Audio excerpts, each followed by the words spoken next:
Hey Dungeons & Dragons community, I love D&D and 5th edition is my favorite edition so far, but that doesn't mean it's perfect, and I think we all agree a couple adjustments could make things even better. I've done a series of those adjustments, and I'm providing them to anyone who wants them at no cost. Feel free to download them, share, or use them. You're going to find a link to the document that we're going to be talking about in the video description down below, so feel free to use it. Now, if you are not using Chrome, sometimes there are some technical issues, especially if you're using Firefox. So if you have some issues with the appearance of the document, try using Chrome and that should take care of it. In these videos, I'm going to be explaining what the adjustments are, how they work, and I'm going to try to explain any decisions I made.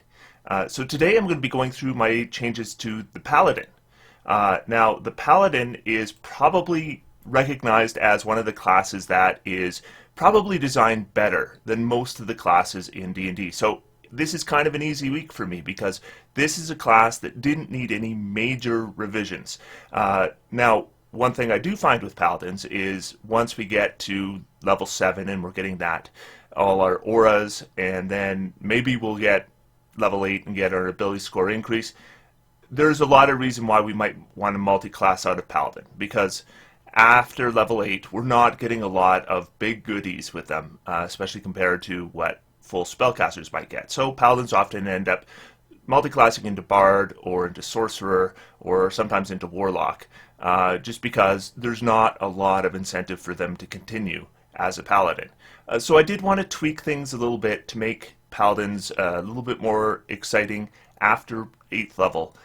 The other thing I want to do is some of the Paladin subclasses, and we'll be talking about the Player's Handbook subclasses today. That's Oath of Devotion, Oath of the Ancients, and Oath of Vengeance. Sometimes they have abilities that just don't work or don't work properly, or we never get to use them, and those ones tend to be disappointing. So what I wanted to do is look at the subclasses and make sure that the abilities were always something we could use to do something helpful or useful. And so now I'd like to go through what I did with the Paladin. Again, this one didn't see as big changes as some other classes, and that's a good thing. It means that the starting point was better. So let's get started.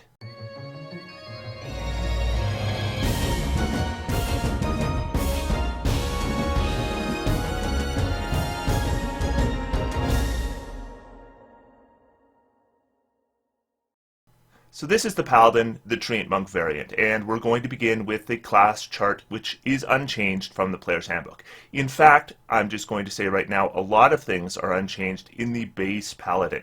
In fact, everything for the Paladin until we get to 10th level is unchanged from the Player's Handbook.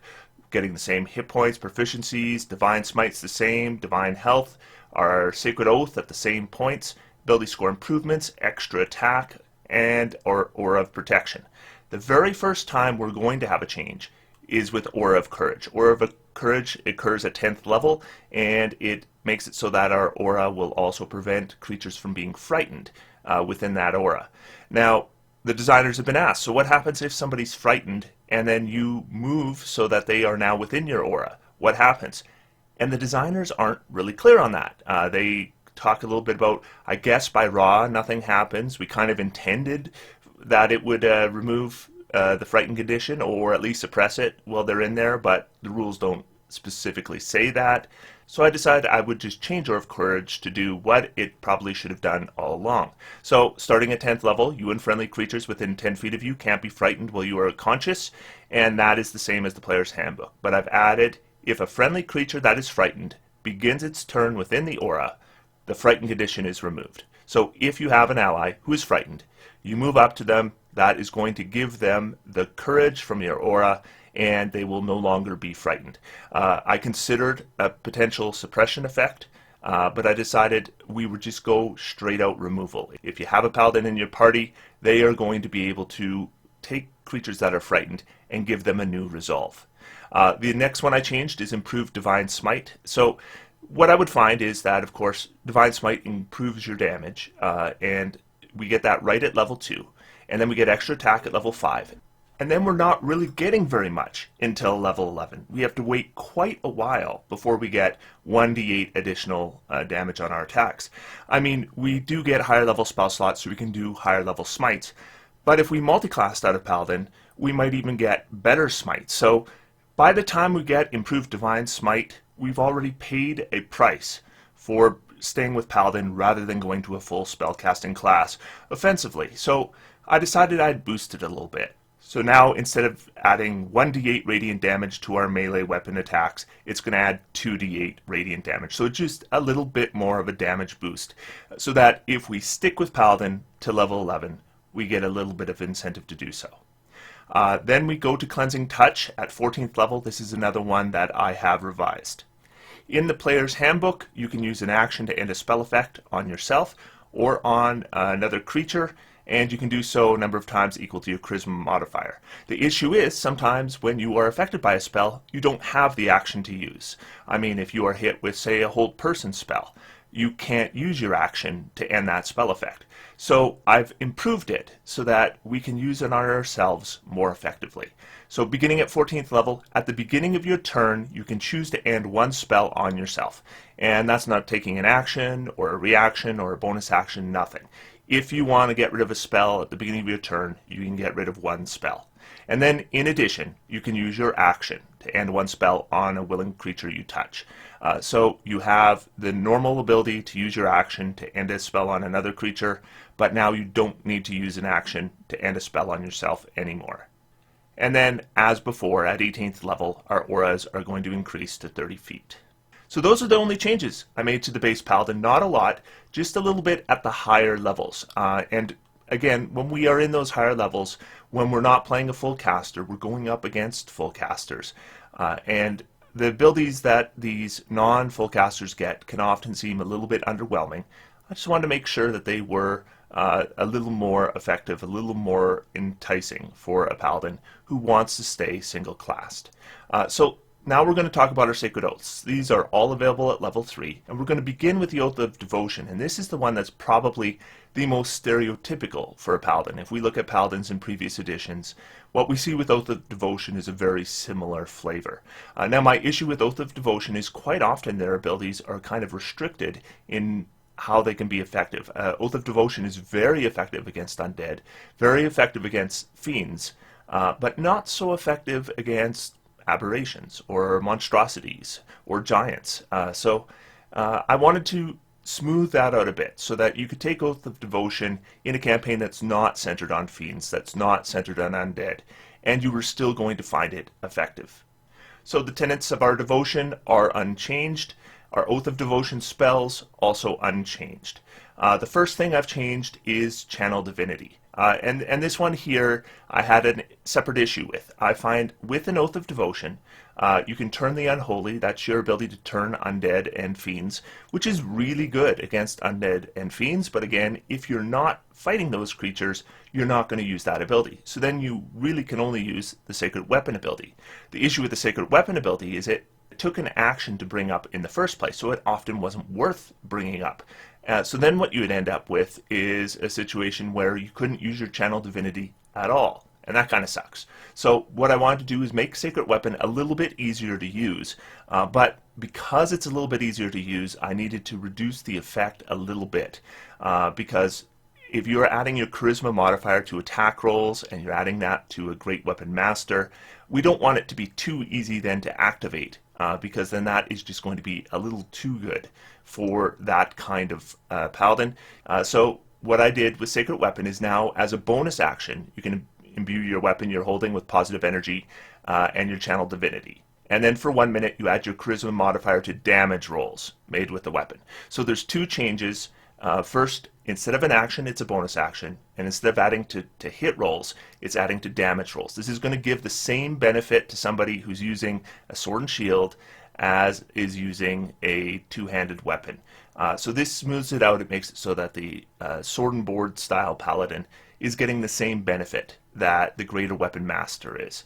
And again, we're only using this in one combat per short rest. So it's not occurring every combat, and because it's only lasting a minute, it's really, once we use it, once that combat's over, we're not going to be able to carry it over to another combat. But because it's only using a bonus action, we should be able to use it at the beginning of a combat, and it would probably take the place of a bonus action spell. Now, at 7th level, we get our Aura of Devotion. And Aura of Devotion before had prevented the Charmed condition from creatures within your aura. So the first thing I've done is I've given it the same language as our Aura of Courage, where if a friendly creature is already charmed and we move into their area, at the beginning of their turn, the charm condition is removed. The other thing I've done is that kind of fits with the idea of Aura of Devotion, is I've had it prevent possession. So if a creature is attempted to be possessed while it's within your aura, it can't be. And if a creature is already possessed, you can basically exorcise it with your Aura of Devotion by moving within 10 feet. And then once it begins its turn, the possession will end. So again, we are taking the Oath of the Devotion, and we're still fulfilling the idea of it. But again, I think the language is a little bit clearer here, and because charm condition and possession isn't just from fiends and undead, I think this is still of a more general application. Now, Purity of Spirit before would give you a constant effect of a protection from evil and good spell. This was always somewhat redundant because we were already immune to fear, we were already immune to the charm condition, and those are two of the things that protection from good and evil gave us. And then I've already added the possession part, so it was even more redundant than before. And again, because protection from evil and good is only good against certain kinds of creatures, it ended up being circumstantial. It wasn't always good, and sometimes it was okay but redundant. So I definitely want to change this. This is a 15th level ability. It should be pretty good. So what I've done now is at 15th level I've changed it so that now it is a Shield of Faith spell. So you are constantly under the effects of a Shield of Faith spell. This will give you a nice boost to AC. Something you could have done already, but this now it won't require your spell slots or your concentration. So your AC will still be in line with what you could have done before, but you won't have to worry about setting it up. And I think it is something that's going to be useful to you all the time. And then finally, Holy Nimbus. This was the capstone. And this one, again, it had a circumstantial ability, and that was you would have advantage on saving throws versus spells from fiends and undead. And I've just basically made it for the duration of this ability. You have advantage on saving throws versus spells. So we've, again, just smoothed it out. So we're not just talking about fiends and undead. When we're fighting our enemies, which will tend to be evil, we're going to get advantage from our capstone. And so that was all the changes I made to Oath of Devotion. So let's talk about Oath of the Ancients. So this one, often people would take it because the 7th level ability is really good, but the 3rd level ability, not so great. So Oath of the Ancients, first thing, the tenants, I haven't changed them at all. Same thing with the spells, but I have changed the Channel Divinity. So with the Channel Divinity, again, we have two options. Turn the Faithless, I haven't changed, just like before. We can use it to turn Fae and Fiends, but I've changed the Nature's Wrath ability. And what I've done is I've tried to keep the same flavor for it, but just make it more effective, because in the Player's Handbook, this is a really ineffective ability. And so unless you're taking on Fae and Fiends and you can use Turn the Faithless, again, you didn't end up using your Channel Divinity. And I think a Paladin should be able to use their Channel Divinity pretty reliably. So Nature's Wrath, I just made it better, so it's something you might want to use. So now when you use your Channel Divinity as an action, you can cause spectral vines to spring up and reach for enemy creatures of your choice within 10 feet of you that you can see. The creatures must succeed on a dexterity saving throw or be restrained. While the creature is restrained by the vines, the creature repeats the saving throw at the end of each of its turns. On a success, it frees itself and the vines vanish. So this is similar to the initial ability, but it is improved. The first thing that changed is it's all creatures within 10 feet of you instead of choosing one. And the second thing that changed is they don't get to choose their saving throw anymore. Now it's just going to be a dexterity saving throw. So this will make this a much more effective ability and something you might want to use your Channel Divinity on. Then we get to our Aura of Warding, which was already great. This was main reason why a lot of people took this subclass, so I didn't see any reason to alter this one at all. And then we get to Undying Sentinel. This one I improved a little bit. So starting at 15th level, when you're reduced to 0 hit points and not killed outright, you can choose to drop to 1 hit point instead. That's the same as the Player's Handbook. Alternatively, when you are subjected to an effect that would kill you instantaneously without dealing damage, you can choose to negate that effect. So that is new. Once you use this ability, you can't use it again until you finish a long rest. And additionally, you suffer none of the drawbacks of old age, and you can't be aged magically. Again, that was from the player's handbook. So all I've done here is I've added, we're an Undying Sentinel. So if something automatically is just going to kill you, you can use this once to avoid that effect. And then Elder Champion. This is our capstone. This one was already a good capstone, so I didn't see a reason to change it. I kept it as it is. This is something you will want to use when you take this subclass and you reach level 20. So that brings us to our final oath, and that's Oath of Vengeance. This was probably the one I saw played most of the player's handbook versions because it had a bit more offensive punch than the other oaths. But anyways, as we move in, the tenants are not going to change. The spell list, which is a very nice spell list, is going to remain the same. Now with Channel Divinity, we had the ability to essentially turn one creature of our choice, or use the Vow of Enmity. That's the one I generally saw used the most, where you can just use your bonus action and you get advantage on attacks against somebody. It's a really good ability. It means you're always going to be able to use your Channel Divinity. That's part of the reason why this oath was so popular. People want to use their Channel Divinity.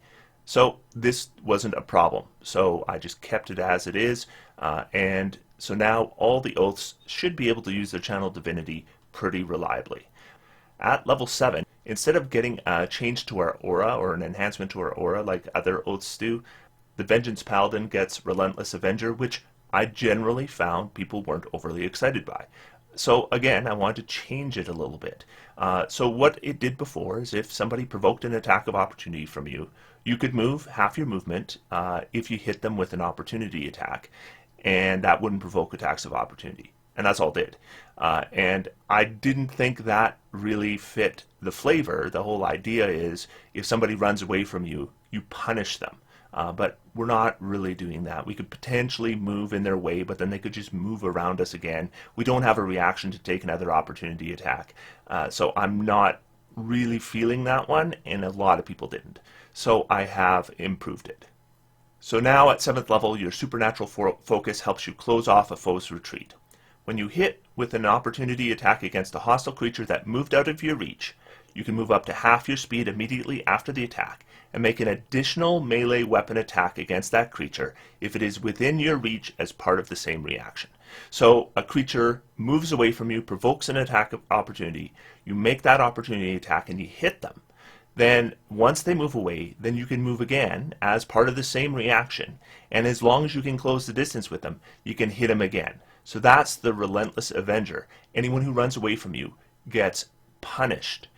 You're going to just keep coming at them and keep hitting them. So it's not a huge boost that I put here, but I do think it does really push it towards taking on enemies that are retreating from us, which wasn't the case before. And it is improving our offense and making a punishment for those creatures, which I didn't think it did before either. And then we get to Soul of Vengeance at 15th level. And this one I didn't change. I thought this one worked reasonably well. And Avenging Angel, also a good ability. So again, I didn't think it needed to be changed. It's a good capstone, and so I thought I'd keep it as it is. So that brings us to our last change for the Paladin. And the last change for the Paladin is breaking your oath. And I think this is an important one for me. Now, table to table, it's going to change what happens when you break your oath. And the player's handbook suggests a few forms of punishment for the character should they fail to follow their oath. And apparently it was up to the DM to decide if their oath had been failed, because some of these things are a little bit vague. So then your DM is going to pick when to punish you. Don't like that. So I'm doing these variants, so I wanted to change it to something I would like. And this is what I like. Breaking your oath. A paladin who has broken a vow typically must seek absolution. The player decides if the oath has been violated and the form this absolution will take. Alternatively, at the DM's discretion, if the paladin willfully abandons their oath, they may take on another, or perhaps take the Oathbreaker Paladin option that appears in the Dungeon Master's Guide. So basically, I have taken this mostly out of the hands of the DM. If you feel your oath hasn't been broken, then it hasn't been broken. It's your oath. And if you have broken the oath, you get to decide how your character will seek absolution. Your DM doesn't get to decide for you. And then you can just talk to your DM and you can make it something fun, something they can put into the story. But ultimately, you're going to have control over that. And I think that when we're talking about control of the game, the only thing that a player gets to do is control their own character. And I don't like options that remove that control. So with breaking your oath, I just have put it back in your hands. Yeah, your paladin should still probably seek absolution if they break their oath, if you feel they've broken their oath. But you get to decide what that is. You get to decide when that absolution is complete, because it is your character.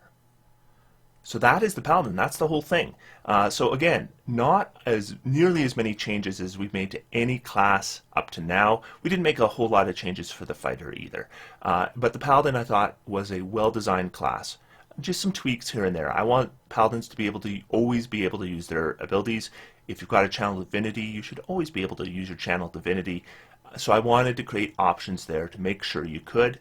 And I wanted to make it just a little bit better at those higher levels, those levels when a Paladin who multiclassed out at 8th level might be doing better than a straight Paladin. I wanted to give a reason why you might want to continue with straight Paladin. So I have done that, and I think it's still probably not as powerful as going with full progression spellcasting, but I think it definitely closes that gap. So that is the Paladin, the Treantmonk Variant. Let me know what you think in the comments down below. Next week, I am going to be talking about the Barbarian. So I hope you'll join me then. Until then, I'm going to sit back, relax, have some fun. D&D is for everyone. Thanks, everyone, and I'll talk to you next time.